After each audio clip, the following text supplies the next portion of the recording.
Una vez más, mientras disfrutamos de la presencia del Señor, quien sin ser visto le conocemos. Oremos juntos, vengamos ante Él de nuevo en oración. Padre Santo, Dios de vida y no de muerte, Dios de salud, de salvación, Dios de paz, Dios de justicia, Dios de santidad, Dios de misericordia, Dios de compasión.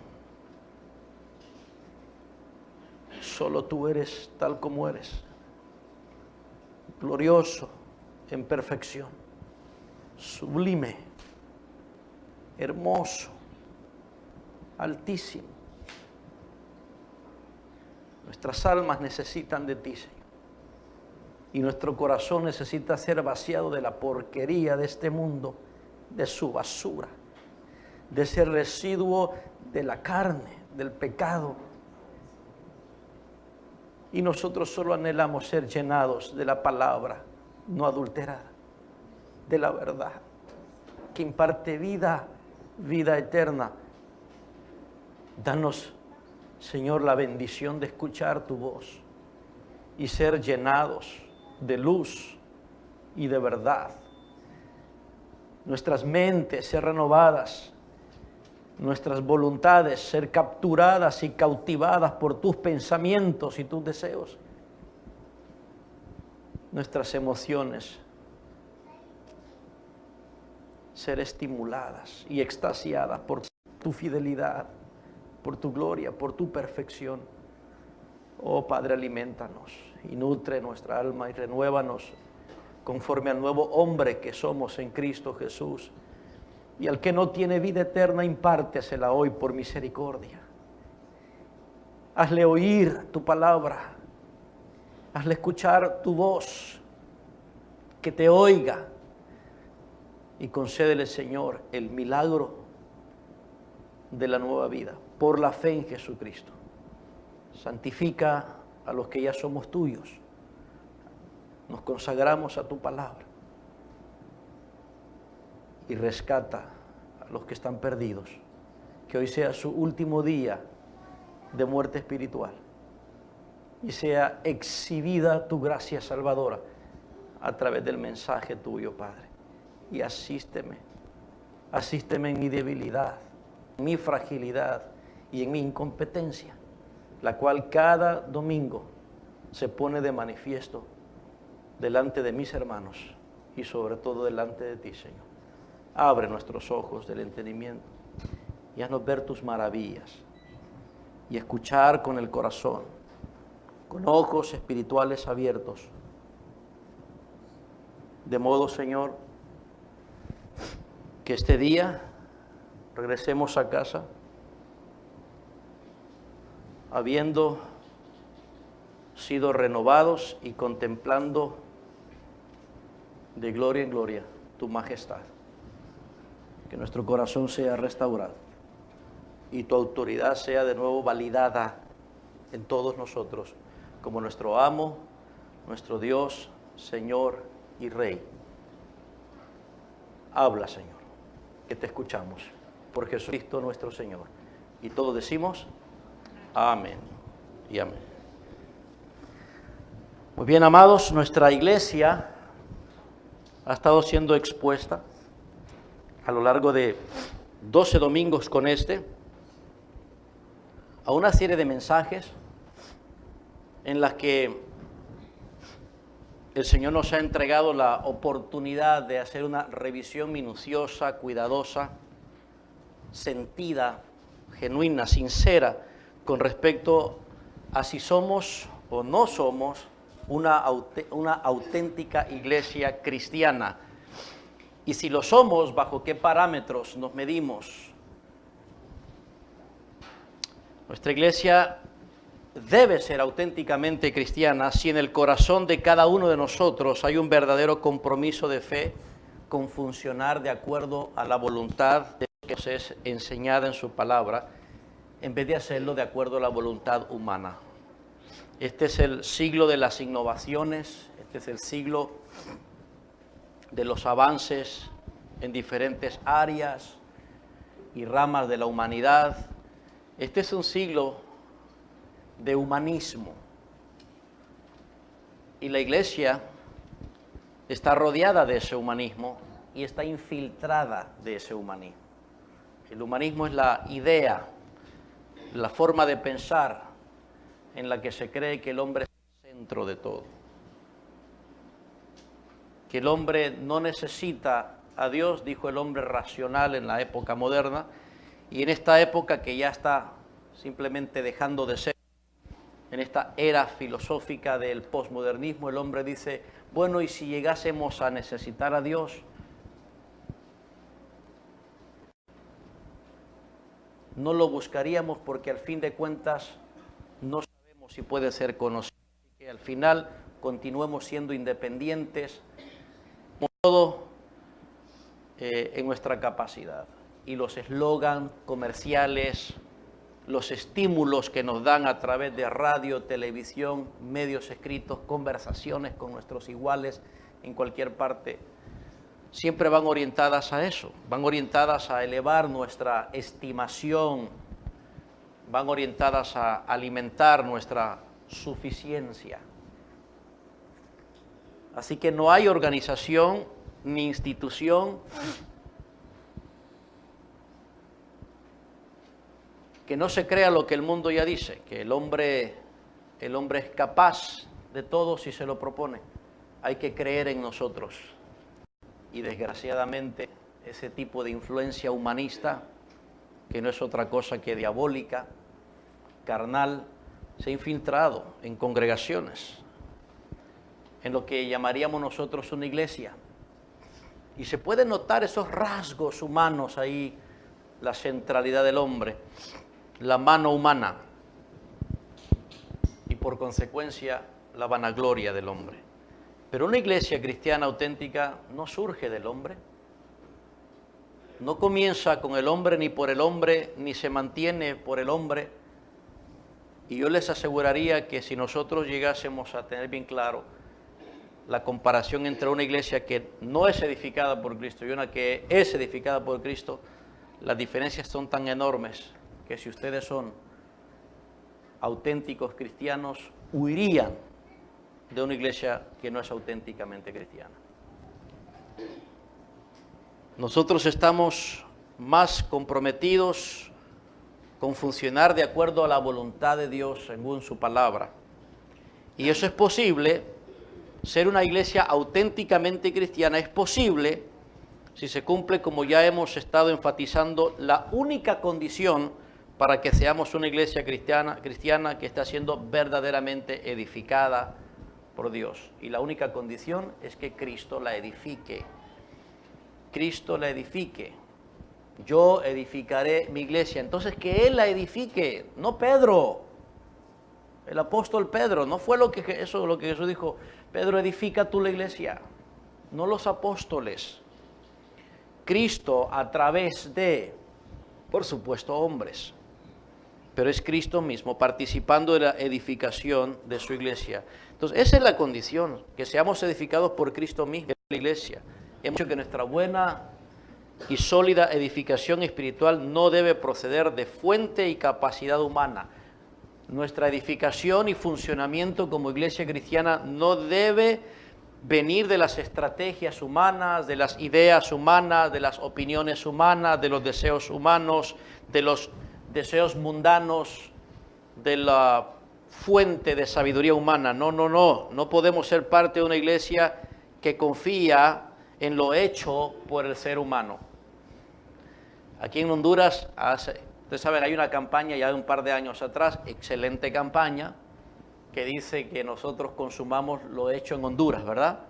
Que compremos lo hecho en Honduras. Excelente manera de promocionar los productos hondureños, pero en cuanto a la iglesia, que es un ente espiritual, no podemos decir, confía en lo hecho por el hombre. No podemos hacer eso. No podemos eso. No debemos estar satisfechos de pertenecer a una iglesia de fabricación humana. En lugar de eso debemos confiar y estar satisfechos en que la iglesia cristiana verdadera es diseño divino. todos los cristianos que pertenecemos a Cristo y a su iglesia somos edificados por Él. Somos edificados por Él. Y lo que nos hace falta es reconocer eso o distinguirlo de lo que no es. Necesitamos distinguir qué es una iglesia edificada por Cristo, cómo poder reconocerlo. Y eso es tan importante que el doctor Lucas escribe su segundo tratado, como le llama él, a Teófilo el hermano, en el libro de los Hechos. Tan importante era eso, que el doctor Lucas dedica, en el libro de los Hechos, se dedica a fortalecer la fe de un cristiano, en este caso de Teófilo, y fundamentarlo bien en las creencias cristianas, no solamente en cuanto a lo que cree de Jesús, como hemos dicho, sino también en cuanto a lo que cree de la iglesia de Jesús. Así que llegamos de esa manera, pues, al capítulo que nos tiene a nosotros ocupados para discernir el mensaje del Señor, y me refiero a Hechos capítulo 2. Por favor, abran sus Biblias en Hechos 2, que ya estamos ahí, y versículos 41 al 47, en ese párrafo final del relato que encontramos allí.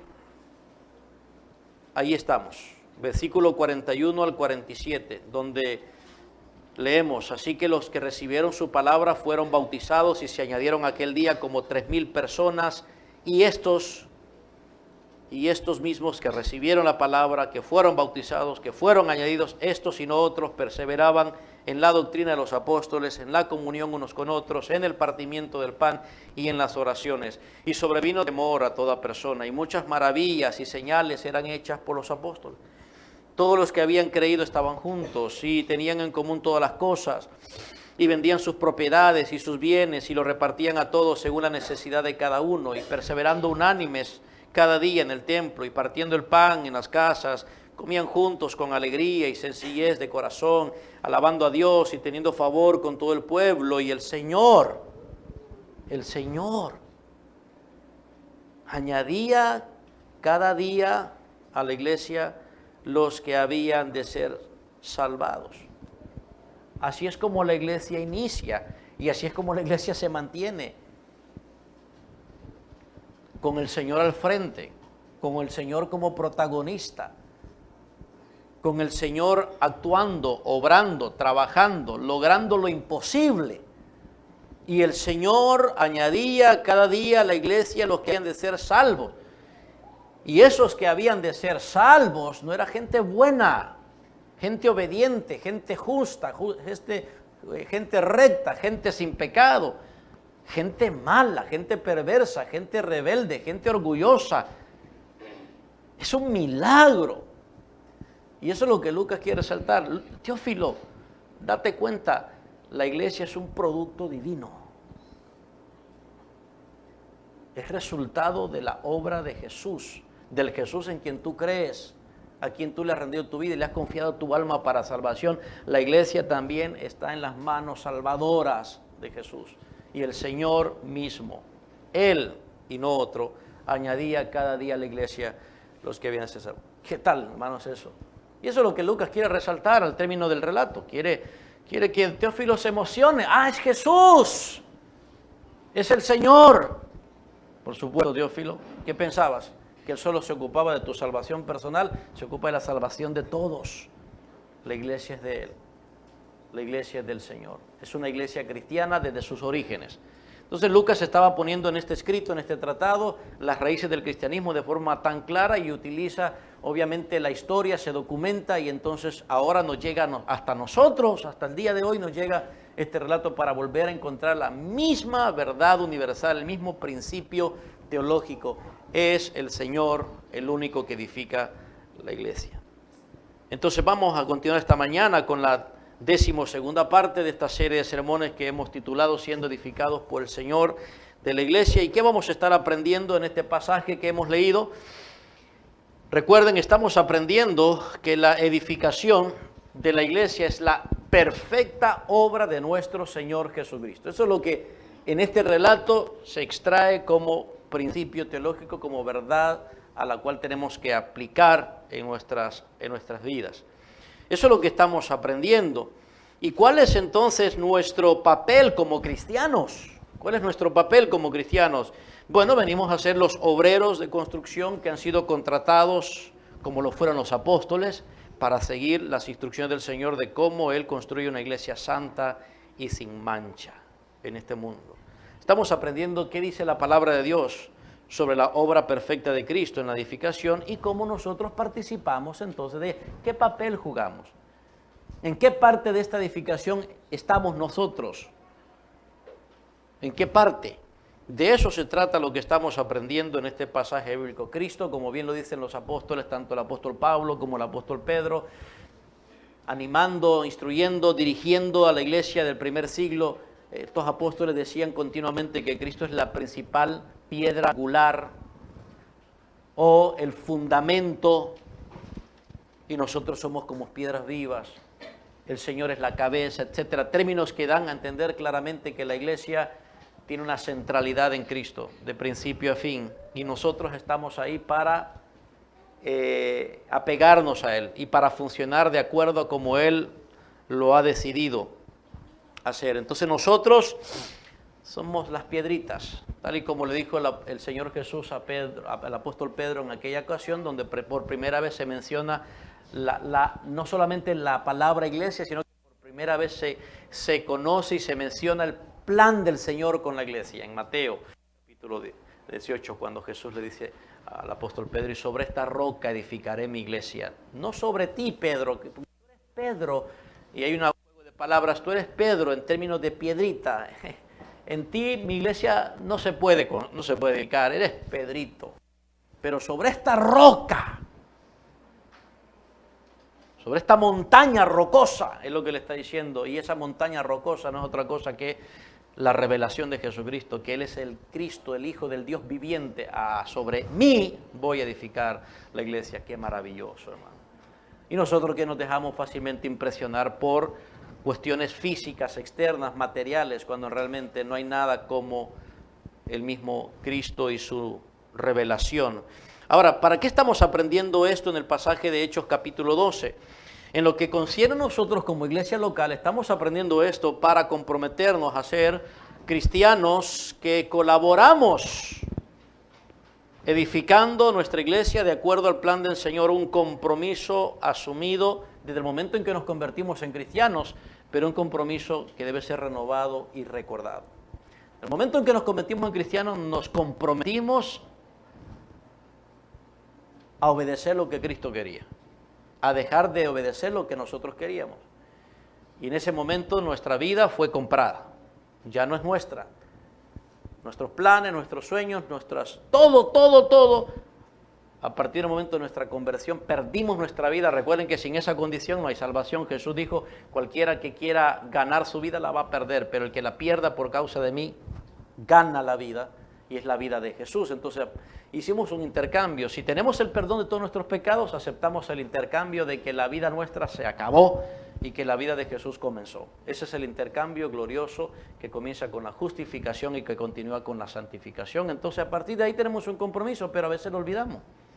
Necesitamos recordarlo y eso es lo que estamos haciendo. Ahora bien, una vez que nosotros sabemos cómo es que Cristo edifica su iglesia de una manera perfecta, entonces podemos responder nosotros en fe de acuerdo a este propósito que tenemos aquí. Ahora, lo que hemos dicho es que para poder entender la obra perfecta de Cristo en edificar su iglesia, necesitamos reconocer esos componentes que, de acuerdo a Lucas aquí, Teófilo también tenía que reconocer los componentes extraordinarios en los que una iglesia cristiana es auténtica y porque es edificada por Cristo. Es una obra perfecta de Cristo y notamos a Cristo por completo de principio a fin, obrando en la edificación de su iglesia, tal y como Lucas lo resalta al final del versículo 47, diciendo que el Señor añadía. Es el Señor el que hace la diferencia, Teófilo.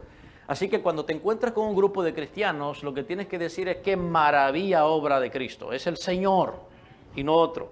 Bien, hasta el momento hemos aprendido entonces lo que significan los primeros tres componentes extraordinarios de una iglesia que es edificada por Cristo, tal y como en Lucas nos relata que la iglesia en Jerusalén comienza así es, digamos así, el molde de toda iglesia cristiana. Entonces, desde el versículo 41 al 47 ya hemos reconocido tres componentes. Número uno, hemos aprendido que una iglesia cristiana edificada por Cristo tiene el fundamento sólido. Versículo 41. ¿Quiénes son el fundamento sólido? Ya hemos aprendido que Lucas se refiere aquí a los que recibieron su palabra. El énfasis de Lucas es que una iglesia, lo importante de una iglesia es que Cristo la edifica con personas salvadas, los que recibieron su palabra.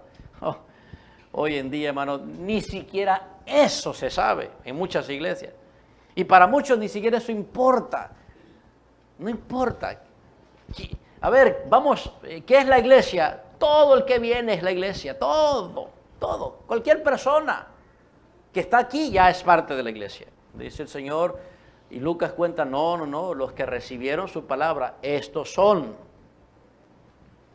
los que Cristo entrega para edificar la iglesia. Entonces, lo más importante dentro de toda esta edificación de Cristo es que la iglesia está edificada con personas salvadas. Al fin y al cabo, ¿quién es el que añade a la iglesia lo que es el salvo? Es Cristo.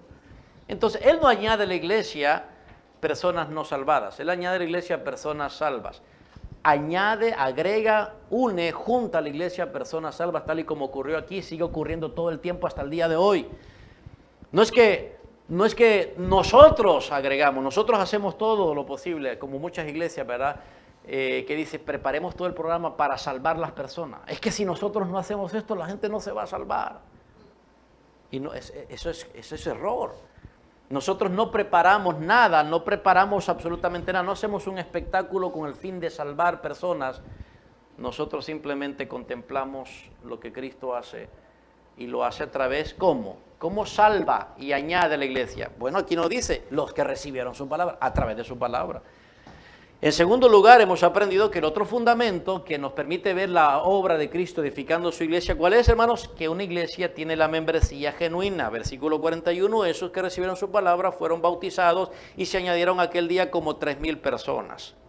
En tercer lugar, hemos aprendido que una iglesia edificada perfectamente por Cristo tiene las actividades vitales, versículo 42, y vaya que si hemos pasado buen tiempo en cada una de esas frases, elementos bien importantes que hacen de este versículo algo relevante, porque aquí nos plantea cuatro actividades vitales de una iglesia que es auténticamente y perfectamente edificada por Cristo. ¿Y cuáles son estas actividades vitales? Bueno, ya vamos a recordarlas. Pero hasta el momento eso es lo que hemos estado aprendiendo.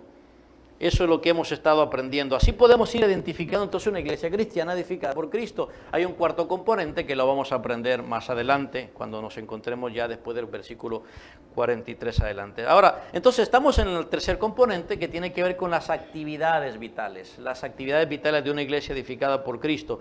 ¿Cuáles son esas actividades en las que un creyente cristiano las cumple? ¿Qué actividades debemos demostrar nosotros como todo cristiano en la iglesia? Bueno, el versículo 42 nos dice que hay cuatro que podemos reconocer fácilmente, y también les he dicho que son cuatro actividades que son frecuentemente y claramente enseñadas por los apóstoles en todo el Nuevo Testamento. Y esas son, versículo 42, que perseveraban en la doctrina de los apóstoles, en la comunión unos con otros, en el partimiento del pan y en las oraciones. Bueno, yo les he explicado ya estas actividades, entonces sabemos que en este pasaje las cuatro actividades vitales mencionadas y enseñadas las podemos entender de la siguiente manera. Por la palabra perseveraban entendemos que es un compromiso, una entrega de cada cristiano resuelto a qué cosa. Número uno, al aprendizaje cristiano que tiene que ver con la doctrina de los apóstoles, a la fraternidad cristiana que tiene que ver con la comunión unos con otros, en tercer lugar a la devoción cristiana que tiene que ver con el partimiento del pan, y por último, como lo aprendimos el domingo pasado, a la dependencia cristiana que tiene que ver con las oraciones. Y en cuanto a eso, el domingo pasado aprendimos entonces que la cuarta actividad vital de un cristiano o de una iglesia cristiana es el compromiso con la dependencia cristiana. Nosotros dijimos el domingo pasado que la iglesia en Jerusalén, de la cual Lucas toma prestado como ejemplo para enseñarnos ese principio teológico acerca de la obra del Señor perfectamente en la iglesia, allí Lucas se refiere a la iglesia en Jerusalén en la que se podía notar que habían cristianos. Se podía notar que habían cristianos. No se tenía que hacer una encuesta. se notaba no por lo que la gente, no era un censo verbal, no era que dice, ¿sabe que vamos a preguntar a la gente si se cree o no cristiana? No es eso a lo que es mandado a hacer Teófilo, y peor en aquel momento, ¿no? Que confesar a Cristo era ponerse precio a la cabeza.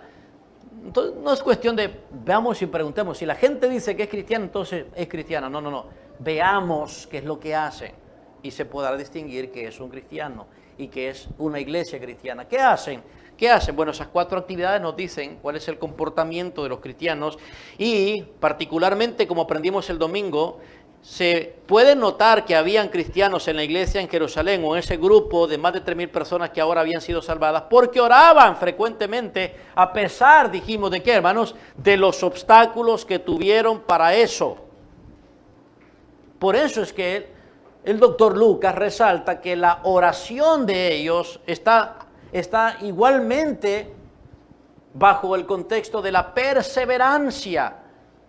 Perseveraban no solo en la doctrina de los apóstoles, como ya lo aprendimos, no solo en la comunión unos con otros, como ya lo aprendimos, y no solo en el partimiento del pan, como ya lo aprendimos, sino que la acción de la perseverancia, de acuerdo a la escritura aquí, afecta también las oraciones. Afecta también las oraciones. ¿Y por qué perseverar en las oraciones? Qué difícil puede ser orar, hermanitos. Si cualquiera puede orar, hasta los niños. Hasta los niños oran. Si es fácil orar. No. A veces subestimamos realmente lo que es la oración. Déjenme decirles algo. Nosotros leemos en los libros de los evangelios que narran y cuentan la vida de Jesús. A través de los evangelios conocemos la vida de Jesús. Escuchamos el testimonio que Él da de sí mismo y el testimonio de sus apóstoles, el testimonio incluso de la gente con la que Él interactuó, a quien enseñó, en los evangelios. Pero también en los evangelios se nos narran los milagros de Jesús. ¿Verdad, hermanos? Se nos narran las señales, como leíamos ahorita en Juan. Y en cada actividad en la que Jesús se vio involucrado para manifestar su deidad, su poder, su autoridad, ante el asombro de sus discípulos, que en varias ocasiones, más de una vez, se quedaban atontados, asombrados y decían, ¿quién es este? Para que aún los vientos le obedezcan. Y cada vez que entonces Jesús ponía de manifiesto su gloria y hacía un milagro, yo no me imagino a Jesús después de ese milagro, qué cansado fue esto. Cómo me cansó multiplicar los alimentos, qué cansado. Estoy exhausto. Milagro. Incluso cuando aquella mujer se acuerda de flujo continuo, tocó su manto, se acuerda, y Jesús dice el relato que volteó a ver, ¿se acuerdan, hermanos? Y que de Jesús salió una frase, una expresión que dijo, ¿quién me tocó? Y ya saben la historia, ¿verdad? Y los apóstoles dicen, ¿y cómo este montón de gente te rodea, te toca aquí rozamos con todo, y cómo es que preguntas quién te tocó? Y la respuesta de Jesús fue, ay, es que me siento tan cansado que, no soporto que me hayan tocado.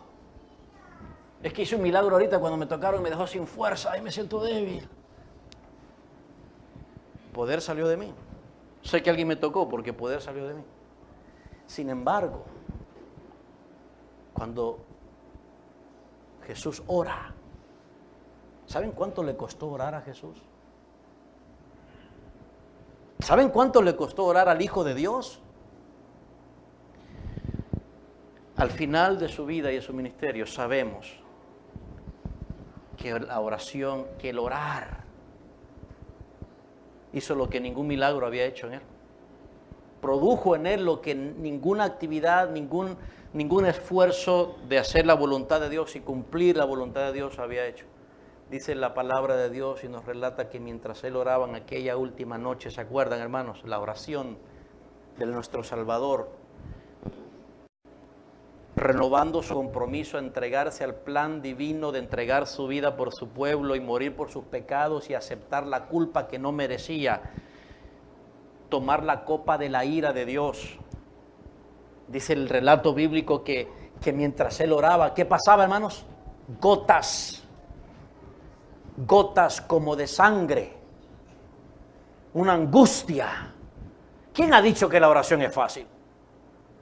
No es fácil. Fingirla es fácil. Y es fácil para nosotros repetir oraciones mecánicamente, sin sentirlas, sin pensarlas. Y Jesús acusa a cualquier persona que tiene como práctica en la oración repetir palabras vanas, vana palabrería. La oración cuesta, hermanos, me cuesta, nos tiene que costar. ¿Cuándo fue la última vez que usted lloró para orar y cuando oraba? ¿Cuándo fue la última vez que usted sudó, se afligió, enfrentó una lucha para orar y cuando oraba? ¿Cuándo fue la última vez que usted se sintió realmente exhausto para orar y durante la oración? ¿Cuándo fue? ¿Cuándo fue? ¿Qué es la oración para nosotros? ¿Qué es? Lucas le dice a Teófilo, Teófilo, vas a ver que los cristianos perseveran en la oración, se entregan con esfuerzo y dedicación a pesar de los obstáculos. Cuando un cristiano es cristiano y aprende a vivir la vida cristiana, se da cuenta que tiene todo en contra. Todo en contra. Dice la palabra de Dios, los apóstoles enseñaron bien a los discípulos de Jesús diciendo, cualquiera que quiere vivir piadosamente va a padecer. Y Jesús le dijo a sus discípulos, los preparó, los anticipó y les dijo, miren, ustedes van a tener aflicción en el mundo. ¿Verdad que les dijo eso? No les dio el trabajo, no les dijo, miren, el trabajo que les doy es suave, se la van a pasar de maravilla, porque el mundo los va a amar. No. Ser un cristiano es tener todo en contra, es ganarse enemigos que antes no tenía. El diablo como enemigo, sus demonios como enemigo, el mundo como enemigo, la carne que todavía, en el sentido de la naturaleza pecaminosa residual, todavía en nosotros es enemigo. Gente controlada por el diablo y su carne y el pecado es enemigo. Así que estamos en un mundo de enemigos. Y la oración precisamente es estar consciente de eso, hermanos. Perseverar en la oración. ¿Qué pasa con nosotros? ¿Qué nos pasa? Que ya perdimos la brújula, la dirección. Ya no somos conscientes realmente de lo que significa. Entonces Lucas le dice a Teófilo, vas a encontrar una iglesia cristiana en la que te deberás integrar siempre y cuando veas esta marca. Entre otras, ya mencionadas, esta marca, perseveran en la oración. Ellos perseveran, ellos se dedican juntos. Y esa es la idea en el contexto. Aquí Lucas está resaltando la unidad de cristianos en términos de comunión, como ya vimos, ¿verdad? Orando juntos, entregados a la oración. Lo hacían de esa manera porque sabían los obstáculos que tenían, los desafíos. Ahora, yo mencioné varios desafíos el domingo pasado y quiero mencionar otro más de todos los que ya el domingo pasado les hice pensar en base a la persecución, al acceso restringido al templo, a que eran objeto de ser ridiculizados, si se acuerdan. Uno más, y creo que eso es sumamente importante. Y permítame ver cómo lo encajamos aquí. Cuando dice que ellos perseveraban en la oración, había, creo, otro desafío, otro reto por el cual ellos no tenían otra opción que estar orando y orando, entregados juntos en la oración, de manera que eso les costaba. Ellos simplemente estaban reflejando a Cristo en sus vidas mientras oraban. Si la oración no te cuesta, no estás orando. No estás orando. Estás fingiendo, pero no estás orando. El otro desafío por lo que ellos no tenían otra opción más que estar orando, y creo que sobresale en todo el libro de Lucas. ¿Saben cuál es, hermanos? Su llamado. El llamado evangelístico que tenían. Nosotros creemos que solo tenemos que orar. dando gracias. Que tenemos que orar solo cuando tenemos necesidad de algo, de alguna cosa que nos falta. ¿Verdad, hermano? Que tenemos que orar cuando estamos enfermos. ¿Verdad, hermanitos? Y no está mal, está malito. No está mal, está bien. Y que tenemos que orar por esto. Y que tenemos que orar pidiendo tal cosa. Pero se nos olvida la razón primordial por la cual la oración es un asunto de constancia, de persistencia y de perseverancia. Estamos en el mundo todavía porque este es un campo misionero. Y nuestro llamado es el evangelismo. Y el evangelismo no es fácil. Fácil. Decir a las personas ese evangelio de 4 pasitos y diga con su boca y confiese y haga la oración y ahora sí, es cristiano. No, ese no es evangelismo. El evangelismo puro, verdadero, la palabra verdadera del evangelio confronta el pecado, dice cosas que el hombre no quiere oír. No quiere oír. No es un evangelio de autosuperación, de decir, ¿sabes que Dios tiene un plan maravilloso para tu vida? ¿De verdad? Y solo aquel que está pasándola mal, le puede interesar. El que está bien dice, ¿y qué otro plan se le puede ocurrir a Dios si yo estoy de maravilla? ¿Qué otro plan maravilloso puede haber? Ese no es el evangelismo que necesitamos. Pero cuando traemos el evangelio de poder, el evangelio de acuerdo al apóstol al apóstol Pablo en Romanos capítulo 3, pone la culpa directamente en el hombre, lo hace responsable. Y tiene evidencias en contra suya como uno que no da gloria a Dios, que no es agradecido, que se ha envanecido en sus razonamientos, que en vez de dar gloria a Dios, da gloria a los hombres. Es un pecado de idolatría, de incredulidad, y la ira de Dios está sobre todo hombre que restringe con dureza de corazón la verdad. Y es un evangelio amenazador. O sea, hay una mala noticia primero y luego viene la buena noticia de cuál es la manera en que Dios ha obrado para eso. Pero hermanos, el evangelismo no es fácil. Y yo sé que no tengo que convencerlo porque muchos de ustedes precisamente saben que no es fácil. El problema es que no lo hacen por eso. No es que el evangelio. ¿Te acuerdas que el pastor dijo que el evangelismo no es fácil? Yo por eso no evangelizo. No, hermanos. Entonces, por eso es que necesitamos orar. Y eso es justamente lo que creo que Lucas está destacando aquí. Hay un llamamiento sagrado. Y hay una urgencia por la cual todavía estamos aquí y por lo cual aquellos cristianos también estaban allí. Y es ser testigos. Y así comienza el libro de Hechos, ¿no se acuerdan? El relato continúa después de que Jesús resucita y da la comisión, la gran comisión, como conocemos en Mateo capítulo 28, y él ha ascendido. Pero antes de eso, Jesús le dice a sus discípulos, ¿se acuerdan lo que le dice Hechos capítulo 1?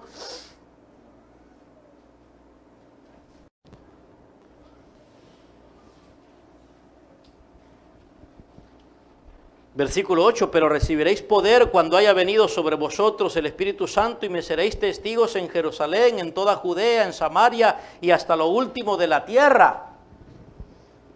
Está. Me van a ser testigos. Sus vidas únicamente van a tener propósito de existencia todavía en este mundo para ser un testigo. Un testigo es alguien que declara. Alguien que testifica, aun y cuando su vida está en juego. ¿Y por qué? Porque va a haber oposición, porque va a haber resistencia, porque va a haber rechazo. Obviamente el evangelio no es para los ángeles, es para incrédulos,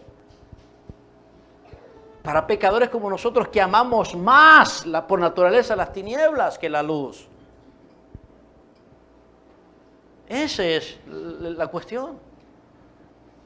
¿Por qué perseverar en la oración? ¿Por qué deberíamos juntarnos más a orar? Porque tenemos una comisión que cumplir, un llamado urgente que cumplir. Y el tiempo se nos acaba a nosotros. Debemos perseverar en oración, debemos mantenernos luchando en oración, porque la conversión de sus familiares, de esos hijos de ustedes, que ustedes saben que van camino al infierno. ¿Y por qué van camino al infierno? Porque fuman, no porque fuman. Porque les gusta bailar, no, tampoco porque les gusta bailar. Porque no vienen aquí los domingos, no, tampoco no es por eso que van al infierno. Entonces, ¿por qué van al infierno? Porque son incrédulos. Con eso basta. Con eso basta. No creen en el Hijo de Dios.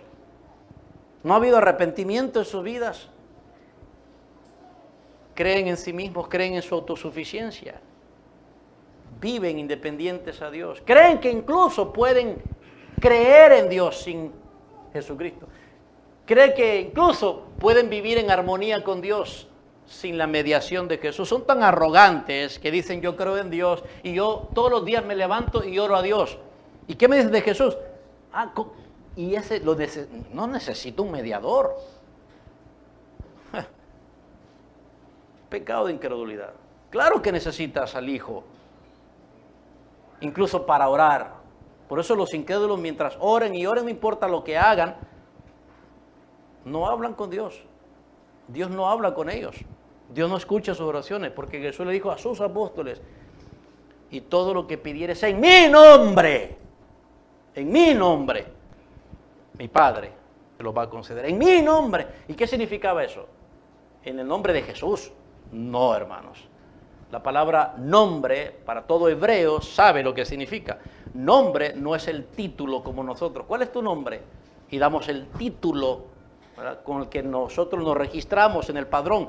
Nombre para un hebreo significa carácter, su naturaleza. Todo aquello que pidieras en mi nombre. Eso significa que tengo que conocer a Jesús.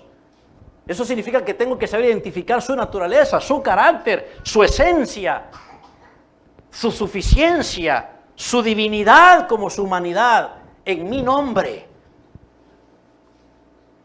en su nombre, en su grandeza, en su incomparable suficiencia. Y todos oran ¿se acuerdan que se ha convertido la fórmula en el nombre de Jesús? ¿Saben ustedes que eso es parte de nuestras oraciones por la tradición? No van a creer esto, católica. Que cada vez que terminamos la oración decimos en el nombre de Jesús, en el nombre de Jesús.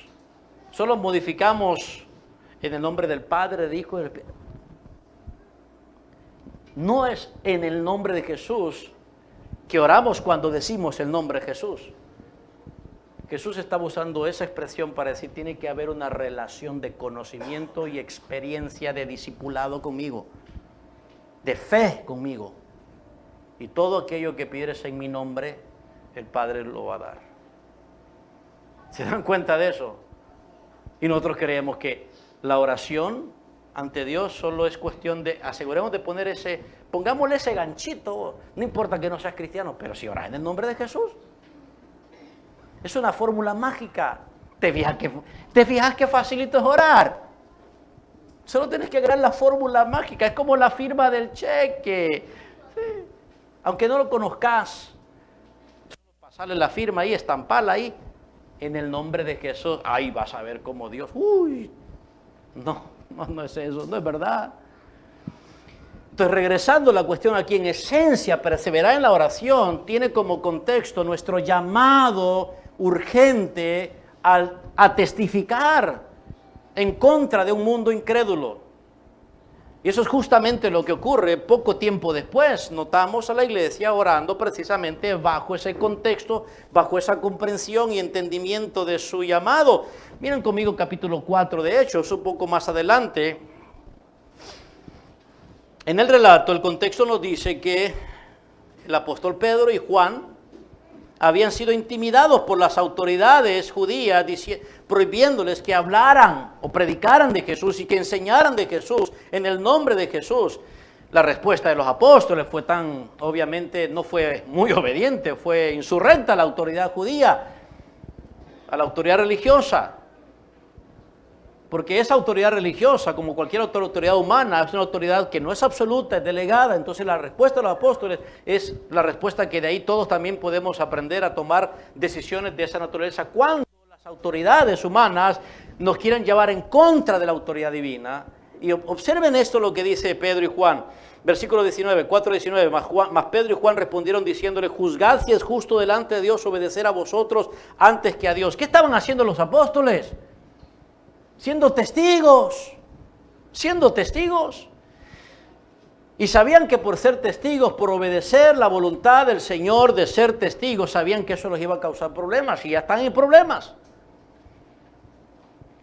Me acuerdo cuando Jesús, o se acuerdan ustedes cuando Jesús los anticipó en Juan capítulo 13, 14, 15 y 16, tenemos toda esa narración en la última noche y Jesús le dice, miren, el trabajo que yo les doy a ustedes de consagrarlos a la palabra, Padre, santifícalos en tu palabra es verdad, los aparto a tu palabra, como tú me enviaste, así yo los envío para predicar, pero en toda esa preparación Jesús le dice, miren, yo los mando a predicar.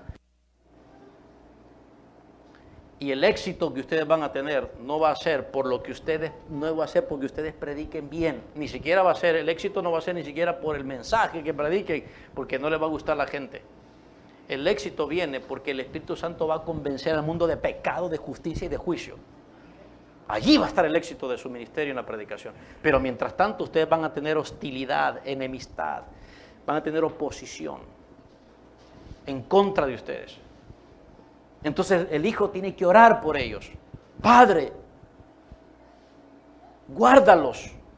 Me los diste, son tuyos. Guárdalos ahora. A cumplir la comisión que tienen de ser testigos con tu palabra, predicar la palabra. Y Jesús les anticipa, va a ser un trabajo duro. Muchos los van a querer meterlos presos y muchos los van a querer matar creyendo que hacen la voluntad de Dios. Entonces, imagínense eso, hermano. Entonces la respuesta es, no, si es así, no, hombre. Entonces, ¿para qué me manda a evangelizar? ¿Por qué me manda a predicar? No, hombre, yo pensé que iba a ser fácil. No, no va a ser fácil. Pero ora y confía. Depende. Esa es la idea. Entonces Pedro y Juan se encuentran haciendo justamente lo que Jesús les había anticipado que pasaría. Y ellos predicando, enseñando, se les prohíbe. Y responden y dicen, no, versículo 20, porque no podemos dejar de decir lo que hemos visto y oído.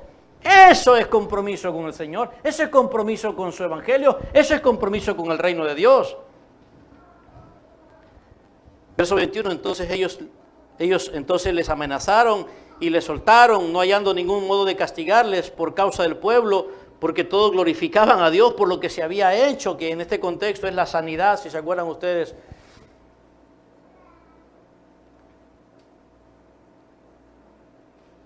Ya que el hombre en quien se había hecho ese milagro de sanidad tenía más de 40 años. Ahora escuchen, esto no termina ahí. Y puestos en libertad vinieron a los suyos y contaron todo lo que los principales sacerdotes y los ancianos les habían dicho. Y ellos, habiéndolo oído, alzaron unánimes la voz a Dios, es decir, oraron. ¿Quiénes? Los hermanos de la iglesia en Jerusalén, los que habían recibido la palabra y habían sido bautizados y añadidos y que estaban perseverando en la enseñanza de los apóstoles, la comunión, partimiento del pan y las oraciones. A mí que no me cuenten que oren, yo los miro, esa es la cuestión. A mí que no me cuenten, los veo perseverando en la oración. Y mire lo que estaban haciendo. Entonces los hermanos, a quienes llega ya en libertad el apóstol Pedro y el apóstol Juan, les cuentan cómo les fue, cómo la pasaron. Y entonces los hermanos, dice, alzaron unánimes la voz a Dios y dijeron, Señor, soberano, soberano Señor, tú eres el Dios que hiciste el cielo y la tierra, el mar y todo lo que en ellos hay. En otras palabras, tú eres el Dios de la creación. No hay nada en esta creación que esté fuera de tu gobierno, de tu autoridad, de tu control, de tu señorío. Todo es tuyo, te pertenece, este es tu mundo, que por boca de David, tu siervo, dijiste, ¿por qué se amotinan la gente si los pueblos piensan cosas vanas? Ellos están haciendo un eco de uno de los salmos. O sea, vivir para Dios y testificar acerca de Dios en un mundo incrédulo siempre va a ser una provocación para que los enemigos que están en contra de Dios estén en contra de nosotros. Verso 26 sigue haciendo eco de un salmo. Se reunieron los reyes de la tierra y los príncipes se juntaron en uno contra el Señor y contra su Cristo. En otras palabras, cada vez que vemos que avanzamos con el evangelio, con el testimonio, cada vez que eso hacemos, cada vez que eso pasa, hermano, vemos el reino de Dios sufriendo violencia. Mientras pasamos la vida solo pidiendo por las cosas que nos gustan, para nuestros deleites, no vemos el reino de Dios, hermano. No lo vemos. Porque solo estamos viendo nuestro reino. Es que yo le pido, todo lo que le pido a Dios es para mi reino. ¿Y dónde está nuestro llamado? ¿Y dónde está nuestra identidad en esencia como cristianos? O sea, ¿qué nos define por cristianos? Que siempre pasamos felices. Mentira. ¿Qué nos define por cristianos?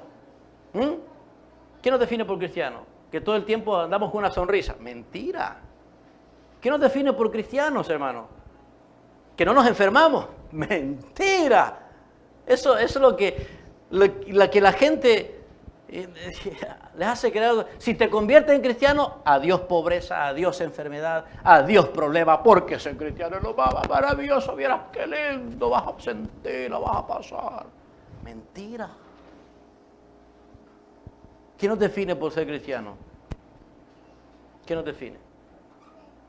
Hacer lo que Cristo hizo. ¿Y qué hizo Jesús? Discípulos. ¿Y qué tenemos que hacer nosotros? Discípulos. Pero para ser discípulos, amados, nos enfrentamos a una gran oposición, una gran resistencia, un mundo incrédulo, de tinieblas, enemigos, algunos en la luz, otros en la oscuridad. Es decir, amigos, enemigos que podemos identificar, otros ocultos, como tipo guerrilleros, que solo están esperando el momento para asaltarnos y atacarnos. Un mínimo descuido de nuestra parte, espiritualmente hablando, un mínimo descuido de nosotros. ¡Ah, mira, soy cristiano! Tenemos que estar perseverando en la oración porque ese es el mundo en el que vivimos. Y estos hermanos eran conscientes de eso. En la medida en que nosotros somos conscientes de que nuestra tarea en la tierra es, mientras adoramos, evangelizamos, bueno, y ustedes saben, el eslogan de nuestra iglesia es donde todos aprenden a usar la Biblia para la adoración, la santificación y la evangelización. Pues en la medida en que somos conscientes de eso, amados, oramos y oramos y oramos, porque vemos que el reino de Dios sufre violencia. Jesús estremeció el mundo, tanto como sus apóstoles, por el evangelismo, hermano. No por ser así, bien, como se dice, accesible a los no cristianos, bien, qué buena onda con ellos y los cultos que hay que preparar. No. Y estos hermanos, miren cómo oran. Reciben un reporte de los apóstoles y miren, casi nos matan. Y nos prohibieron que predicáramos y nos prohibieron que cumpliéramos lo que Jesús nos dijo, que fuéramos testigos. Y dicen los hermanos, pues qué bueno, deberían de escucharlo. ¿O saben qué? Vamos a orar a Dios. Vamos a orar a Dios para pedirle que nos comprenda. Que vamos a pasar un par de años sin predicar y sin ser testigos. Que nos comprenda. Dios es lindo y misericordioso. Vamos a pedirle que nos comprenda que no vamos a predicar el evangelio. A ver si es cierto. Versículo 27, porque verdaderamente se unieron en esta ciudad contra tu santo Hijo Jesús, a quien ungiste, Herodes y Poncio Pilato, con los gentiles y el pueblo de Israel, para hacer cuanto tu mano y tu consejo habían antes determinado que sucediera. Dios, ellos saben, Señor, tú eres el soberano, tú sabes lo que está pasando, y no solamente eso, tú así lo has planeado, tanto como planeaste que tu hijo muriera en manos de pecadores. Esto no está fuera de tus manos, Señor. Es parte de tu plan, la oposición, la resistencia es parte de tu plan. Ya Jesús se los había anticipado lo que ocurriría. Entonces, Señor, confía tanto en ti que vamos a depender de que tú continúes haciendo la obra. Y mientras entonces oran, escuchen, hermanos, reconozcan allí la esencia misma de la oración y la perseverancia que van de la mano. Entonces, verso 29 viene la petición. Y ahora, Señor, mira sus amenazas. La palabra amenazas, literalmente, no son sospechas. Amenazas, tiene que ver con que sus vidas ya sus cabezas ya tenían precio. Amenazas, ya no son rumores. Ya están en la mira, ya están apuntados, ya son enemigos más buscados, son odiados.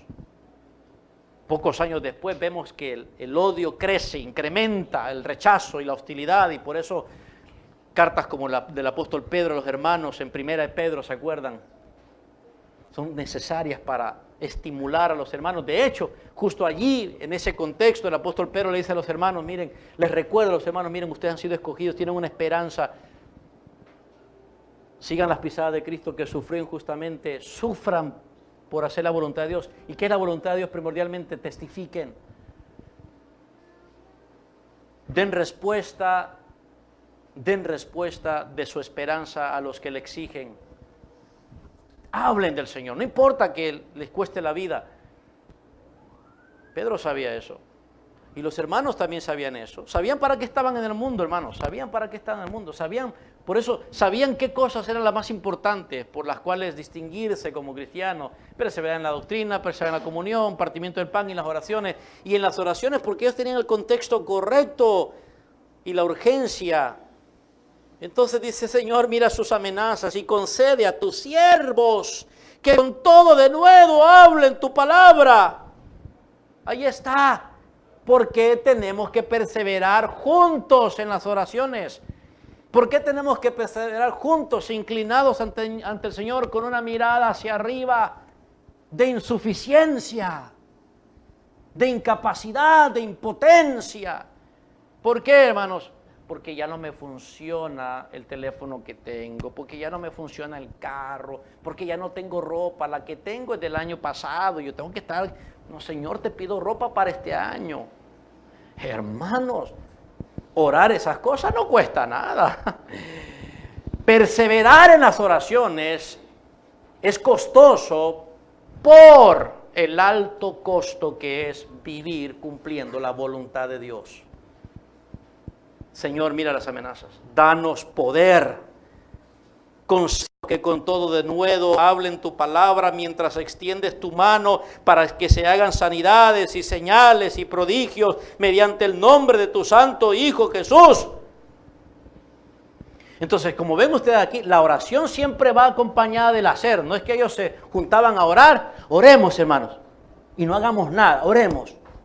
No, oremos y como dicen los boricuas, orando y con el mazo dando, ¿verdad, hermanitos? Orando y con el mazo dando. Eso me lo enseñó el hermano Isaías. Revelación, ¿verdad? Boricua. Ellos no oraban y se quedaban pasivos, orando, mientras tú haces en la medida en que nosotros obedecemos. Eso es lo que estaban pidiendo. Hermanos, cada cosa que pedimos en oración es porque estamos siendo obedientes en lo que sabemos que tenemos que hacer. Hoy que nos toca a nosotros, por ejemplo, planificar nuestro presupuesto para el año, nos dice, ay, vamos a orar y no estamos dispuestos a hacer nada. Orando y con el mazo dando. Orando y actuando. Porque es allí, mientras oramos, demostramos dependencia y mientras actuamos, estamos dependiendo y esperando que el Señor actúe. Mientras tanto, hay una manifestación de parte del Señor para eso. Verso 31, cuando hubieron orado, ¿se dan cuenta? Aquí está, perseveraban en las oraciones. Cuando hubieron orado, el lugar en que estaban congregados tembló y todos fueron llenos del Espíritu Santo y hablaban con denuedo la palabra de Dios. ¿Saben qué? ¿Saben qué ocurrió, hermanos? Exactamente lo que Jesús les había dicho. Todo lo que pidan a mi Padre en mi nombre, yo se los voy a dar. Todo, Jesús, todo. Todo. Todo con respecto a llevar fruto que permanece para siempre. Ese es el contexto de todo. El contexto es todo lo que hace, todo lo que glorifica al Padre. Juan capítulo 15. En esto es glorificado mi Padre, en que llevéis mucho fruto. Todo lo que pidan en mi nombre al Padre, Él se lo va a dar. Y eso es lo que está sucediendo aquí. La voluntad del Padre se está cumpliendo, los deseos de Dios se están llevando a cabo. El mandamiento de Jesús de ser testigos es lo único que importa, entonces el Padre va a estar con ustedes. ¿Y qué ocurrió? El Padre respondió. ¡Oh, Padre! Respondió. ¿Cuándo respondió? Les pregunto, ¿cómo respondió el Padre? ¿Salieron a evangelizar? La respuesta de oración fue que los incrédulos cambiaron su actitud y su disposición. No, hermanos. Vamos a orar, y aquí vamos a estar orando y vamos a comenzar a evangelizar hasta que Dios cambie las circunstancias. No, hermanos, porque ellos ya sabían por revelación divina de que no iban a cambiar las circunstancias, de que iban a tener y que van a padecer y que van a tener aflicción en el mundo. No es un cristianismo de color de rosa, no es un cristianismo de autosuperación, sino un cristianismo de autonegación. Pero allí van a haber poder, divino poder. Nosotros leemos en Filipenses 4:13, viniendo del testimonio del apóstol Pablo, diciendo todo lo puedo en Cristo que me... ¡Ay, qué linda frasecita! La ponemos en una calcamonía del carro, en el teléfono. ¡Ay, qué lindo! Todo lo puedo en Cristo que me fortalece. ¡Ay, que nos encanta esa frasecita! ¿Cuántos de ustedes han experimentado en realidad esa verdad? Esa convicción, todo lo puedo en Cristo. Cuando el apóstol Pablo dice todo lo puedo en Cristo, se está refiriendo en que en toda circunstancia de miseria, de pobreza, de escasez, como abundancia, cualquiera que sea su circunstancia, dice él en Filipenses capítulo 4, Cristo me ha fortalecido para poder vivir, escuche bien esto, vivir cumpliendo con mi llamado. Y termina su carta, y no solo a los filipenses, sino a los colosenses, a los efesios, y cada carta escrita, ustedes van a ver, donde él está prisionero. Y está prisionero, es un prisionero en cadenas por el evangelio, no porque es un pícaro, no porque es un transgresor de la ley, sino por predicar. Y en cada una de esas cartas donde él es prisionero, al final de cada carta él, ¿cómo creen que termina la carta? Pidiendo a los hermanos que oren sin cesar por él, para que Dios abra puertas para la palabra. ¿Por qué vamos a perseverar en oración? Ay, porque estoy enfermo. Está bien, oremos cuando estamos enfermos. Ay, porque no tengo esto, comida. Está bien, Jesús dijo, es válido. Es válido.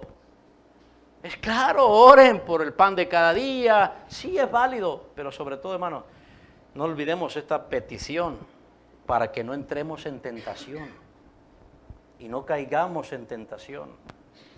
Hay un enemigo que le apasiona vernos caer en pecado, vernos rendidos, reducidos a la miseria espiritual, porque entre más reducidos estamos en la miseria espiritual, más incompetentes somos para el evangelismo. Esa es la razón. O sea, no es que el diablo la gente dice, ay, no, es que mira el diablo, cómo me ataca el diablo. ¿A qué te refieres cuando te ataca el diablo? Si es que para ir a trabajar bien. ¿Qué? Si mira los lunes cómo me cuesta el diablo, hermano, el diablo. Si la única razón por la que va a haber una actividad demoníaca en nuestra contra es porque no quiere que nosotros invadamos su terreno y vayamos conquistando con el poder del evangelio. Amados, debemos perseverar en las oraciones, porque tenemos una tarea que es imposible de cumplir. Tenemos que estar orando, juntos como individualmente. Así que si ustedes no saben por qué orar, viendo esta iglesia, sus desafíos y sus retos, vemos que tenemos en común tantas cosas como para poder hacer nuestra oración una entrega completa. Juntos, hermanos, juntos, entregados a la oración, dedicados. Nos va a costar, claro que nos va a costar. Sintámonos más satisfechos cuando nos cueste que cuando no nos cueste. Parezcámonos más al Señor. Derramemos llanto. ¿Cuándo fue la última vez que lloraron cuando oraban, hermano? Derramemos llanto, derramemos lágrimas, cansémonos, sintamos agotamiento, peleemos contra el sueño si es necesario, batallemos, seamos soldados, conscientes de un terreno enemigo, pero de un vencedor y un victorioso Salvador, quien está dispuesto a derramar y esparcir poder donde vaya su evangelio. Y nosotros somos embajadores de Él, hermanos. Portamos el mensaje poderoso. Podemos experimentar eso de todo lo puedo en Cristo que me fortalece.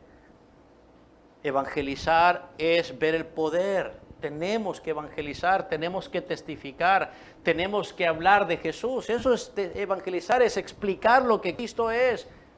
y ha hecho debido a que lo que tú eres y no puedes hacer.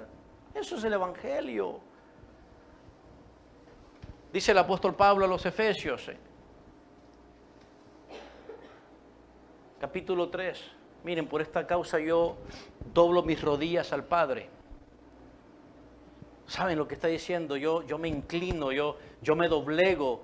Esa expresión, doblo mis rodillas, puede ser literalmente que esté refiriéndose que se hinque, o puede ser metafóricamente para decir, en la oración yo me pongo a la merced de Dios. Yo reconozco su reinado, su autoridad, su majestad. Yo soy insignificante. Estar de rodillas expresa simbólicamente que yo soy menos, que yo soy insuficiente, incapaz.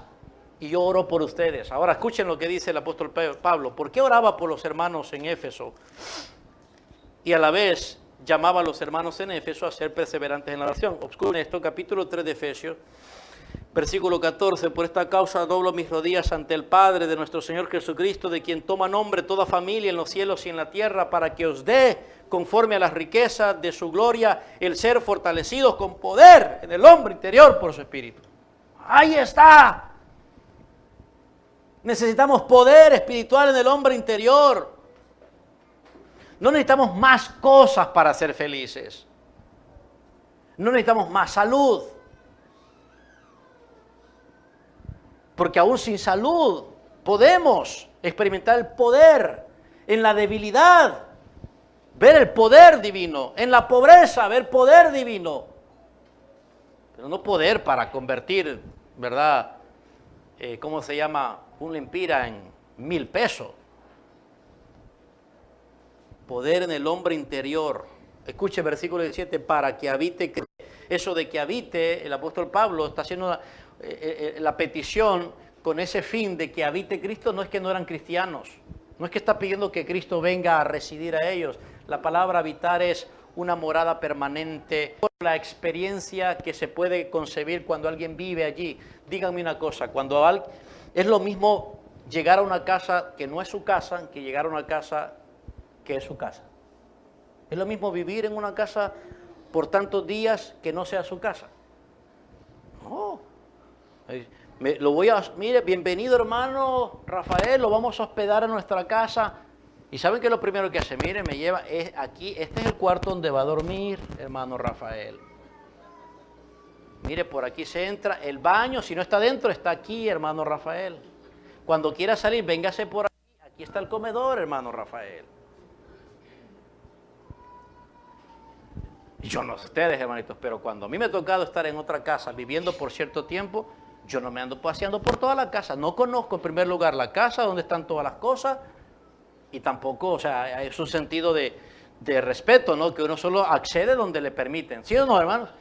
La idea de habitar aquí es que Cristo no tenga ninguna restricción en nuestra vida. Que Él se sienta como en casa. Esta es mi casa, pero Cristo, esta es tu casa. Y yo sé que a veces tenemos la cortesía, ¿no? Decirle a algunos hermanos que podamos decir, hermano, mi casa es tu casa. Qué bueno, qué amables son. Pero aún con eso, hermanos, definitivamente no disfruto de la casa como si fuera mi casa. Pero mi vida es la casa de Cristo. Para que habite Cristo en mi vida. Que toda esfera de mi vida, toda parte de mi vida tenga acceso completo, acceso pleno. En lo que Jesús quiera hacer y actuar en virtud de mi vida, no es que tiene que pedirme permiso. No tiene que pedirme permiso. Rafael, ¿y tú crees que podríamos ir a evangelizar hoy? Permíteme, Jesús, déjame ver mi agenda. No. Es completo acceso a mi vida y disposición a mi vida como una casa. No restricciones, hermano. No restricciones.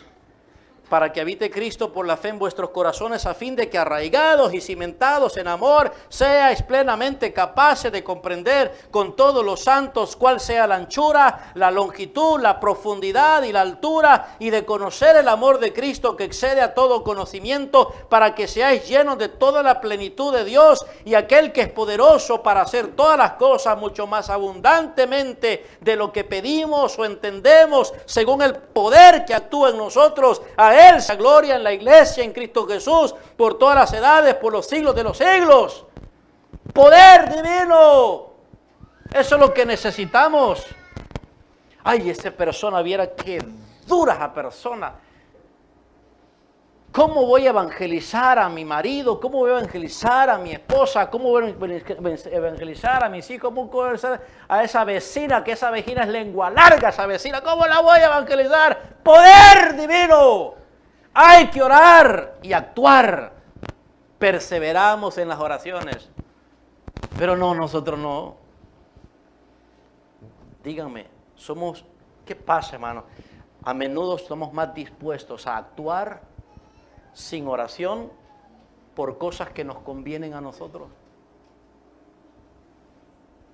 que actuar por y con oración por cosas que no necesariamente no nos convienen en términos de el evangelismo, por ejemplo. Y al final de la carta el apóstol Pablo le dice a los creyentes, bueno, si van a cumplir esto y experimentar ese poder, ustedes tienen que armarse bien. Porque la iglesia, que es el cuerpo de Cristo,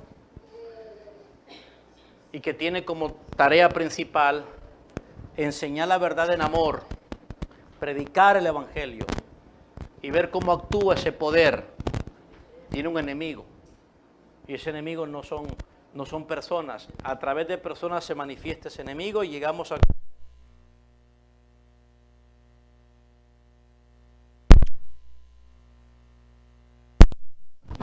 Aquí está. Y en el poder de su fuerza, vestidos de toda la armadura de Dios para que podáis estar firmes contra las acechanzas del diablo, porque no tenemos lucha contra sangre y carne, sino contra principados, contra potestades, contra los gobernadores de las tinieblas de este siglo, contra huestes espirituales de maldad en las regiones celestes. Ese es el enemigo. Y aquí el apóstol Pablo no está diciendo a los cristianos cómo exorcizar, les está diciendo cómo resistir firmes. La palabra resistir es como mantenerse firmes como un grupo de soldados que avanza, firmes en la posición, avanzando en el terreno de la conquista, pero no abandonen las filas, esa es la idea. ¿Y cómo? Pues no van a ir a la guerra sin armadura, están en guerra. ¿Sabían ustedes eso? Todo cristiano está en guerra. Todo cristiano está en guerra. Ay, yo pensé que estaba de vacaciones. Ay, pensé que estaba de vacaciones yo. Estamos en guerra. Porque el mundo del engaño, de la oscuridad, está en guerra contra la luz. Está en guerra contra Dios. Está en guerra contra la verdad.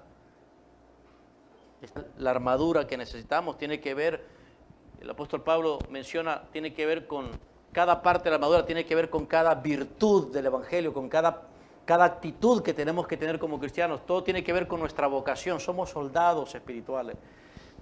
Pero en la medida en que entonces el apóstol Pablo está describiendo la armadura, que tiene que ver con la protección y entonces poder hacer valer esa posición, ¿verdad? Y como transforme, ¿verdad? Cuando llega, la impresión que nos da al principio es, miren, hagan esto, pum, pam, lo otro, ármense bien, miren, tomen esto, lo otro. Y la impresión que nos da es como, ya está. Eso es todo lo que necesitamos. Pero no, hermanos. Al final de todo eso, miren lo que dice el versículo 18. Orando en todo tiempo, con toda oración y súplica en el Espíritu, y velando en ello con toda, ¿qué, hermanos? Perseverancia y súplica. Primero, por todos los santos. Y segundo, y por mí, a fin de que le abrí mi boca, me sea dada palabra para dar a conocer con denuedo el misterio del Evangelio, por el cual soy embajador en cadenas, que con denuedo hable de él como debo hablar. ¿Qué más claro puede ser esto, amados? ¿Necesitamos perseverar en las oraciones, sí o no? Claro que sí. Es un distintivo de un cristiano que está del lado de Dios y que Dios está del lado suyo. Veamos cómo el reino de Dios sufre violencia en la medida en que nosotros invadimos el terreno de la maldad con el Evangelio. Nosotros no tenemos poder, pero el que nos fortalece tiene poder suficiente. ¿No es cierto, hermano? Suficiente. En cada circunstancia, en cada condición, hermanos, deberíamos acostumbrarnos de estar en situaciones difíciles. Deberíamos de acostumbrarnos, hermanos. O sea, deberíamos de mentalizarnos, este mundo no es mi hogar, este mundo es un contexto de guerra para mí.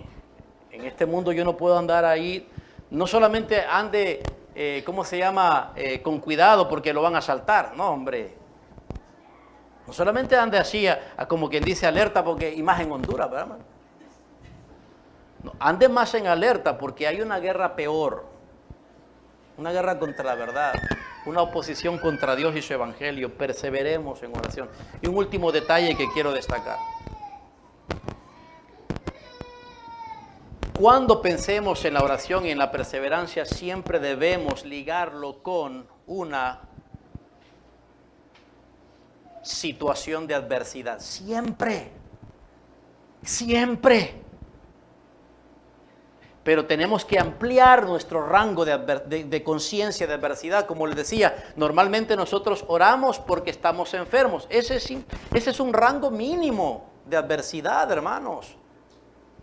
Orar por una dificultad es un rango mínimo. Realmente es un rango bastante cerrado.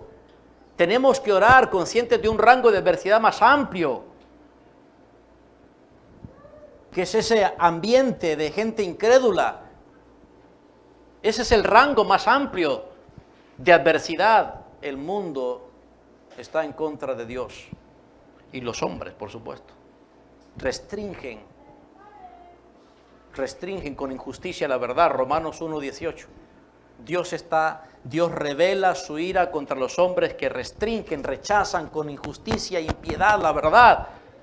Ese es el rango más amplio de adversidad, por lo cual debemos estar orando. No es cuando tengo gripe, podemos orar, no digo que está mal. No es cuando me quedé sin dinero, podemos orar, pero tenemos que ampliar nuestro rango. Tenemos que estar orando más en el plano y en el contexto de lo que realmente trasciende. Y eso solo va a ser posible cuando nos comprometamos a ser obedientes en discipular, en hacer discípulos, en ser testigos. ¿Será que no oramos con ese rango amplio porque se nos olvidó que tenemos que ser testigos? Ser testigos de Cristo, amados. Y eso es justamente las palabras también de aliento que trae el apóstol Pablo a los tesalonicenses. Un último detalle con esto y les garantizo, aquí termino la introducción. Son bromas, hermano. Miren 1 Tesalonicenses capítulo 5.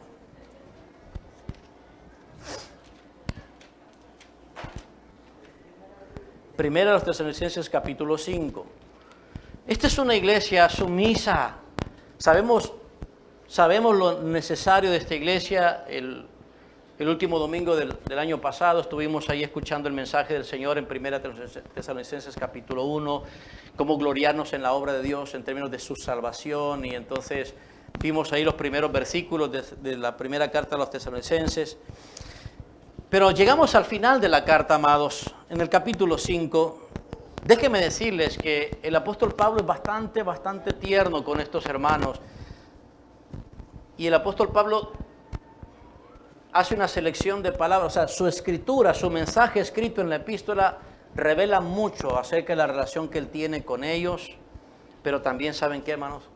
El apóstol Pablo, en simples y pocas palabras, nos da a conocer mucho de esta iglesia. Por ejemplo, fíjense, no sé si lo han notado, pero fíjense en esto. Miren al final del capítulo 5 de la carta. Miren estas expresiones como versículo 16, orad, estad siempre gozosos. ¿Lo ven? Orad sin cesar. ¿Lo ven? Hermanos, miren, yo no sé ustedes, pero yo me tomaría como unos 3, 4, 5 domingos para predicarles el versículo 17, orad sin cesar. O sea, tendría que decirles, hermanos, explicarles qué es la oración, qué es sin cesar, por qué orar, o sea, darles todos los argumentos y tratar de motivarlos y darles todas las razones. Y bueno, tener casi un mes de predicación para que este versículo los impacte y encaje. Pero fíjense que con ellos no.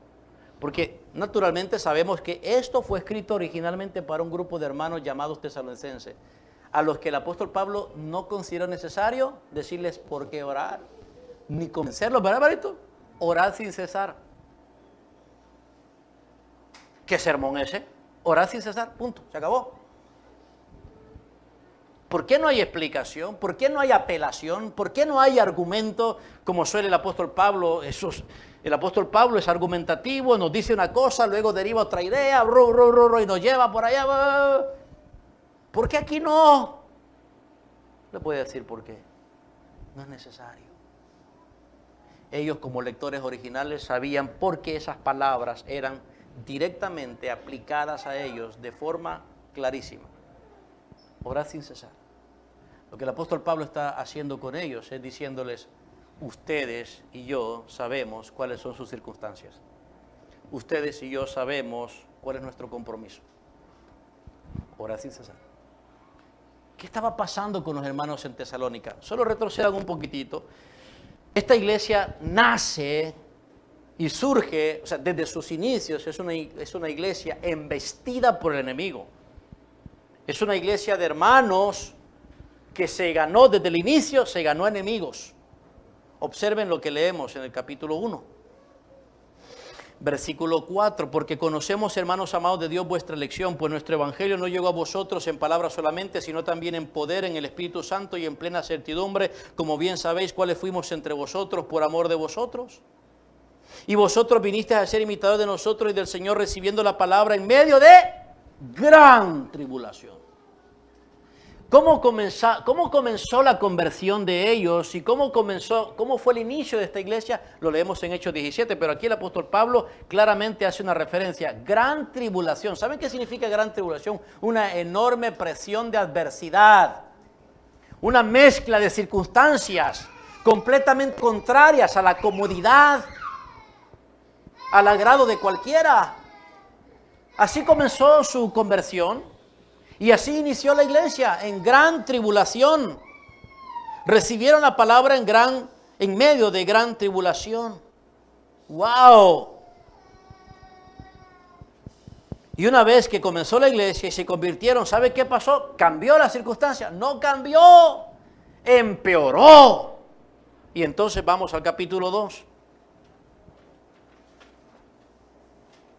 Versículo 14, porque vosotros, aquí lo amplía el apóstol Pablo, algo similar, pero ya lo ha referido en el capítulo 1, dice, porque vosotros, hermanos, vinisteis a ser imitadores de las iglesias de Dios en Cristo Jesús que están en Judea, pues habéis padecido de los de vuestra propia nación las mismas cosas que ellos padecieron de los judíos, los cuales mataron al Señor Jesús y a sus propios profetas, y a nosotros nos expulsaron y no agradan a Dios y se oponen a los hombres, impidiéndonos hablar a los gentiles para que estos se salven. Ahí está. ¿Se dan cuenta? Una oposición, una férrea oposición. ¿Cuál es la oposición satánica? Que no tenga esto yo. Ay, no, Satanás. Por Satanás no pasé el examen. ¿Qué? No, hermanos. La actividad demoníaca y satánica es contra aquellos que están avanzando con el evangelio porque él no quiere que otros se salven. Entonces dice el apóstol Pablo, ustedes son imitadores de nosotros, son auténticos cristianos, porque ustedes saben responder a las circunstancias adversas. ¿Cómo? Pues aunque están en situaciones adversas y bajo oposición y ataque, cumplen la voluntad de Dios, hacen lo que tienen que hacer como nosotros lo estamos haciendo. Entonces, ¿cuáles son nuestros recursos? Dice, ¿cuáles son? Pues al final dice, orar sin cesar. ¿Cuáles son, Pablo? Pablo, tú sabes la gran tribulación, el padecimiento, la persecución. Así como los judíos los persiguió a ustedes y mataron a Jesús y se oponen a la predicación de la palabra, así también los romanos aquí en Macedonia, de nuestra propia nación. Aún y cuando tenemos ciudadanía romana, estamos sufriendo cuando por derecho nos corresponde que no nos hagan daño. Estamos dispuestos a sufrir daño solo por ser cristianos. ¿Y qué estaban haciendo ellos? Estaban sufriendo, como dice, retrocedemos al capítulo 1, estaban sufriendo porque después de su conversión, ¿saben qué hicieron estos cristianos? Testificaban, versículo 7, de tal manera que habéis sido ejemplo a todos los de Macedonia y de Acaya que han creído, porque partiendo de vosotros ha sido divulgada la palabra del Señor, no solo en Macedonia y Acaya, sino que también en todo lugar vuestra fe en Dios se ha extendido, de modo que nosotros no tenemos necesidad de hablar nada. ¿Por qué la férrea oposición? ¿Por qué el enemigo y el mundo y Satanás está en contra de ellos? ¿Por qué? ¿Por qué? Porque están predicando la palabra del Señor, porque están haciendo discípulos, porque están llevando el evangelio. Entonces, ¿se imaginan esos hermanos? Ay, Pablo, nos convertimos con gran tribulación y seguimos amolados, la cosa está peor, Pablo. Dinos cuál es nuestro recurso, cuál es nuestra salida, Pablo. Orar sin cesar. ¿Se dan cuenta de eso? Orar sin cesar. Y ahí no tienen que convencerlos. Otra manera de decirlo es, ¿ven lo que está pasando a su alrededor? ¿Ven lo que está en contra de ustedes? ¿Ven todas las circunstancias adversas? ¿Ven toda la incredulidad? ¿Ven lo difícil que es vivir para Cristo? ¿Ven lo difícil que es dar fruto en el Señor? ¿Ven lo complicado que es este mundo? Sí, Pablo, sabemos eso. Miren arriba. Eso es lo que está diciendo, orar sin cesar, miren arriba. Dejen de estar viendo solo eso, miren arriba. Dirijan su mirada arriba. Como el salmista, ¿de dónde vendrá mi socorro? Mi socorro viene del Señor, que hizo los cielos y la tierra. Alzaré mis ojos a los montes. ¿A quién tengo en los cielos sino a ti? Pero es que si vivimos con una comprensión reducida del por qué orar, con un rango de adversidad tan poco, como no, el rango de adversidad, como en casa estamos bien, entonces no necesitamos orar mucho. Como económicamente estamos bien. No, hermanos, tenemos un rango más amplio de adversidad. Los hijos de Dios padecen, pero solo padecen cuando se identifican con el reino de Dios. Y somos conscientes de que el reino de Dios sufre violencia. Orar sin cesar. Ponga su mirada arriba. Una iglesia cristiana auténtica, edificada por Cristo, sabe cuál es su mayor dificultad y adversidad. No es la gripe, hermanos. No es la gripe. No es el dengue. Y los dilemas de cada día y los problemas, sí. Pero nuestra principal adversidad es ¿cómo cumplimos nuestro alto llamado? ¿Cómo hacemos discípulos? ¿Cómo damos fruto que permanece para siempre? Pues permaneciendo en Cristo. Pero ¿cómo permanecemos en Cristo? Sin duda alguna, orando, ¿verdad? Orando, perseverando en la oración, conscientes de que tenemos un recurso único que hace la diferencia. Así que, amados, en términos generales, ustedes saben que la dependencia es una actitud de insuficiencia, y esto es más cierto en nuestra nueva existencia como cristianos. ¿Cómo entramos al reino de Dios, hermanos? ¿Cómo? ¿Saben cómo entramos? Como niños. Eso dijo Jesús, ¿verdad? Ninguno que no se hace como niño puede entrar al reino de los cielos. ¿Saben qué es la imagen que tenía Jesús cuando dijo eso? Le traían niños en los brazos para que los bendijese, ¿verdad? Eran niños que amamantaban todavía, no niños con bigote, niños que amamantaban. Y era costumbre, y los traían. No lo confundamos eso con el ritual de la circuncisión ni nada por el estilo. A un rabino, bendición. Entonces le traen niños los padres para que los bendijese. ¿Y saben qué es lo que hace Jesús? Toma, niño. Y dice, así es como deben entrar al reino de los cielos. Como niños. Pero no se nos olvide algo.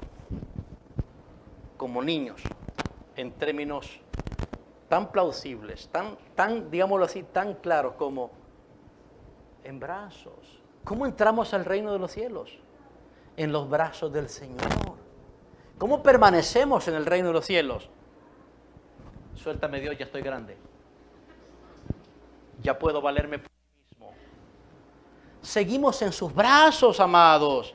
Entramos al reino en sus brazos como niños y permanecemos en el reino de Dios en sus brazos. Como niños, dependientes. ¿Es la vida cristiana así para ustedes? Dependientes. Perseverancia en la oración. No podemos depender de la fortaleza personal, sino de la fortaleza del Señor. Todo lo puedo en Cristo que me fortalece. ¿Es verdad? ¿Es verdad en su testimonio? Entonces, menos autosuficiencia personal y más dependencia. ¿Cómo se mira esto? Perseverancia en la oración. ¿Por qué he de perseverar? De la manera en que hemos aprendido, porque debo recordar que yo tengo un rango bien amplio de adversidad. O sea, yo estoy en un reino que sufre violencia. ¿Me comprenden, hermanos? No es mi reino, no es mi reino, no es mi reino económico, no es mi reino familiar, no es mi reino empresarial. Es el reino de Dios, sufre violencia hasta el día de hoy. Amados hermanos, si no perseveran en oración, están en peligro y bajo riesgo de olvidarse de Dios. Si no perseveran en oración, poco a poco se van a ir olvidando de cómo es Dios. Poco a poco se van a ir olvidando de qué es lo que Él puede hacer por ti. Poco a poco se van olvidando de qué es lo que Él desea de ti. Sin embargo, si viven perseverando en la oración, sabrán que en cada adversidad, en cada dificultad, en cada momento, no van a dar por sentado nada. Siempre buscarán pedir el auxilio, el socorro y la ayuda del Señor en todo tiempo. Contextualizar todo a la luz del cumplimiento de sus vidas en este mundo. Señor, esta enfermedad que me está volando, ya no aguanto este riñón y estos cálculos. Señor, fortaléceme para cumplir mi llamado. En vez de, ay, ya no aguanto, ay, sálame, Señor, ay, sálame. Y nos olvidamos del contexto, porque estamos aquí. Tenemos que contextualizar toda dificultad, problema, ante la mayor adversidad para cumplirla. ¿Sí o no, amados? ¿Se imaginan al apóstol Pablo con todos esos azotes y todo ese montón de cosas que le pasaron y que nos describe? Apedreado, golpeado, maltratado, casi de morir. Y ese hombre, ¿por qué persistía en hacer discípulos, en predicar la palabra? ¿Estaba loco ese hombre? Hermanos, estaba así, en un sentido loco por el poder de Dios. Ver poder de Dios en la conversión de personas, ver milagros. Necesitamos ver milagros, ¿no es cierto, hermano? Pero no milagros de esos de hoy en día, ¿verdad? De esos milagros ficticios. Necesitamos milagros de conversión. No vivas con olvido del Señor, porque si vives olvidándote del Señor, hermano, por no perseverar en la oración, porque la oración siempre nos está llevando hacia Él, hacia Él, hacia Él, hacia Él. Si vives olvidándote del Señor, tarde o temprano te vas a encontrar viviendo como si Dios te ha olvidado. No es que Dios se olvida, pero te vas a encontrar viviendo como si Dios te ha olvidado. ¿Y saben qué repercusiones pueden haber en la vida de una persona que vive como si Dios le ha olvidado? ¿Saben? ¿Saben eso, hermano? Mejor no, ¿verdad, hermanitos? No, mejor no. Dice la hermana de Kelly, uy, no. Muy bien, amados. Hay más que decir, pero creo que con eso podemos entonces nosotros plantearnos la gran pregunta. ¿Vamos a reflejar ese compromiso con la dependencia? ¿Vamos a comenzar a demostrar que somos como los niños, que permanecemos en brazos del Señor, orando, orando, orando? ¿Vamos a ir enfrentando el alto grado de prepotencia que tenemos? Esos niveles de presunción, de presumidos que somos, de autosuficiencia, todo eso se opone a la dependencia. Necesitamos ser más conscientes de nuestra insuficiencia. Bienvenidas los quebrantamientos de salud, bienvenidos las dificultades económicas, bienvenidas las adversidades, todas esas cosas bienvenidas. Bienvenidas. Porque si a través de eso el Señor me va a recordar que este mundo no es mi hogar y que soy un extranjero y que yo soy parte de un reino donde tengo mayores intereses como mis propios intereses, bienvenido. Señor, quebrántame, doblégame, hazme orar, crecer en la oración y tener un corazón doblegado. Hubiese querido yo, hermanitos, haberles dicho esta mañana solo lo que dijo el apóstol Pablo a los tesalonicenses, orar sin cesar, hermano. Me hubiera gustado. Pero tomamos un poquito más de tiempo que esa línea. Y así entonces llegamos finalmente a la cuarta actividad de las que hemos aprendido con respecto a las actividades vitales. Entonces, un compromiso con el aprendizaje cristiano, un compromiso con la fraternidad cristiana, un compromiso con la devoción cristiana, un compromiso con la dependencia cristiana. Ahora falta verlo.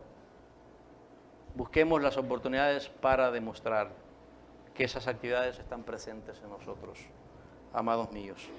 Bien, entonces, ¿qué estamos aprendiendo en este pasaje? Que la edificación de la iglesia es la perfecta obra de nuestro Señor Jesucristo. ¿Cómo lo podemos ver? Así como lo hemos aprendido. Y nuestra respuesta de fe tiene que ser comprometernos o comprometerse a ser un cristiano que colabora edificando nuestra iglesia de acuerdo al plan del Señor. Ahora, a menudo nuestro problema no está muchas veces en no saberlo, sino en no creerlo. Y cuando no creemos lo que Dios dice, entonces actuamos como incrédulos. Amados, ¿cuánto tiempo llevamos actuando como si fuéramos incrédulos, aunque no lo somos? Es una mañana más para el arrepentimiento. Es una mañana más para volver a poner nuestra confianza en aquel que modeló y nos representó en su propia vida con estas 4 actividades. Oh, nuestro Salvador, donde fracasamos, Él no fracasó. Donde nosotros no cumplimos, Él cumplió. La vida de Jesús es nuestra vida. Volvamos a poner nuestra fe en Él y vamos a oxigenar nuestra fe con Él para que podamos cumplir esto que hemos aprendido hoy. ¿Vamos a perseverar en las oraciones? Sí, pero recuerden, normalmente para orar la carne no está muy dispuesta. Entonces, antes de comenzar a orar, recuerden que más que necesitar orar, necesitan al Cristo que provee para orar. ¿Me entiende lo que les digo? O sea, cuidadito y se diga, hoy sí voy a orar. No se olviden de qué están hechos. Están hechos de humanidad, de carne, de debilidad. Algo tan conocido como orar no sucede como ninguna otra cosa espiritual sin permanecer en Cristo. Es en Cristo donde se hace todo. ¿Estamos, hermanitos? Aún la oración. Es en la fe del Hijo de Dios, en el amante Salvador. Para nosotros que es nuestro Salvador y para los que no lo tienen, si ustedes que no son cristianos dicen, estoy convencido, tengo que orar más. Muy bien, tu primera oración es de arrepentimiento y conversión, que es una oración de entrega, de rendición. Antes de comenzar a orar a Dios, como nosotros los cristianos oramos, ora a Dios pidiéndole que haga el milagro de la conversión, que te dé la fe para creer su palabra y que quieres ser un seguidor de Él. Y así te unes a nosotros a orar y perseverar en las oraciones. Por favor, pongámonos de pie, vamos a dirigirnos al Señor, precisamente en oración, y nos vemos este miércoles en el culto de oración, ¿verdad, hermanitos? Perseverar en las oraciones. Bueno, sus corazones se abran, sus ojos se cierran, habiendo oído. Ahora les toca hablar. Así que no hagan ninguna otra cosa más que poner sus corazones ante el Señor y oremos. Amado Padre, bendito Dios, gracias. Gracias una vez más por tu santa palabra. Gracias por tu mensaje, gracias por tu verdad, gracias por tu enseñanza y gracias, Señor, por tomar nuestro corazón y poner tu mano para tantearlo, moldearlo, purificarlo, lavarlo. Y ahora, Señor, estamos listos para caminar en fe y ser lo que tenemos que ser, producto de tu gran obra de edificación. Queremos actuar como cristianos, Señor. Queremos reflejar este compromiso con la enseñanza y el aprendizaje de tu palabra, el compromiso con la fraternidad, el compromiso con la devoción y el compromiso con la dependencia. Señor, saberlo es una parte, no es suficiente, porque ya sabemos cómo somos, olvidadizos, descuidados, débiles, distraídos. Oh Padre, te suplicamos tu gran poder, tomando nuestra voluntad y haciendo posible el querer como el hacer. No nos dejes intentar hacer estas cosas en cumplimiento y obediencia a tu palabra sin tu querer, sin tu deseo en nosotros.